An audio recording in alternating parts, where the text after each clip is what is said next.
మా దగ్గరికి చాలామంది పేషెంట్స్ వస్తూ ఉంటారండి.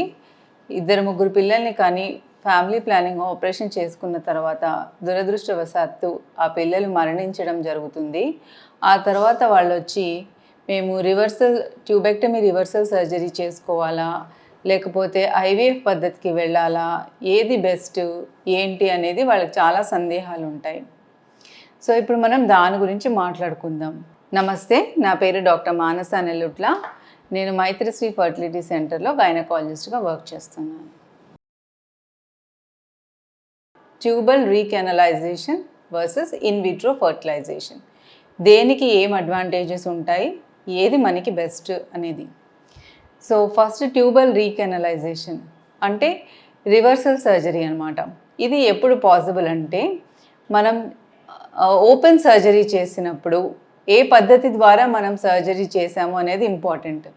అంటే మోడిఫైడ్ పామరాయిస్ టెక్నిక్ అని ఉంటుంది. దాంట్లో ఏం చేస్తారంటే ఆ ఫాలోపియన్ ట్యూబ్స్ని చిన్న ముక్కలుగా కట్ చేసేస్తారు. అలాంటి పద్ధతి సాధారణంగా సిజేరియన్ సెక్షన్తో పాటు ట్యూబెక్టమీ అయినప్పుడు చేస్తారు. అలా చేసినప్పుడు రివర్సల్ చేయడం అనేది ఈజీ అవుతుంది. అది కూడా చాలా సంవత్సరాలు దాటకపోతే. 2 సిజేరియన్లు చేసిన వాళ్ళకి ఈ రివర్సల్ చేయడానికి మళ్ళీ ఒకసారి కట్ చేసి పొట్టని కోసి రివర్సల్ అనేది చేయాలి.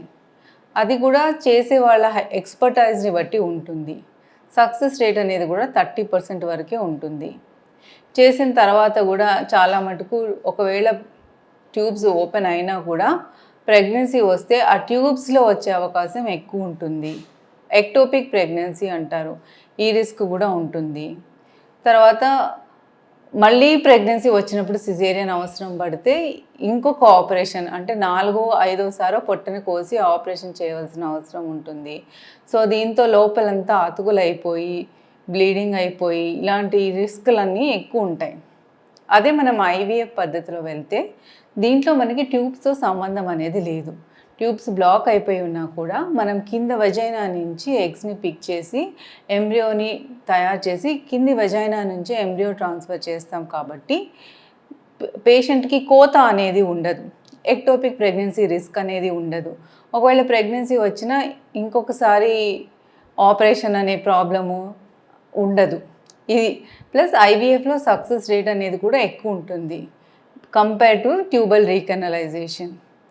సో మీకు ఏది బెటర్ అనేది మీరు ఒకసారి వచ్చి మీ డాక్టర్తో డిస్కస్ చేసుకొని అప్పుడు డెసిషన్ తీసుకోండి, ఒకవేళ మీరు ఇలాంటి సిచ్యువేషన్లో కానీ ఉంటే. Okay, thank you. I hope this information is useful to you. నమస్తే.